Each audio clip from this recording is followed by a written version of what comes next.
আমি কি বলছি বন্ধুরা, অনেক জায়গাতেই তো খেলা দেখেছেন, এবার একবার আমাদের খসমোড়াতেও আসুন। ওয়েলকাম টু ছোট খসমোড়া। আগামী পয়লা বৈশাখ ইংরেজি 15ই এপ্রিল ছোট খসমোড়া শিশু সংঘের পরিচালনায় এক পিং পং খেলার আয়োজন করা হয়েছে। সবারে করি আহ্বান।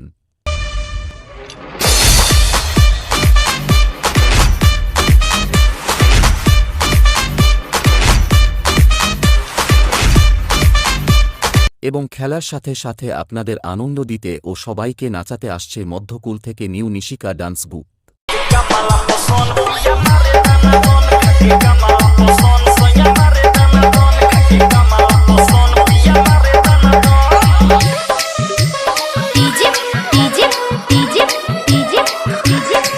তার সাথে ডান্সার ও দর্শকদের নাচাতে আসছে সাঁইহাটি থেকে জয়গুরু sound oh Radha Krishna stage light.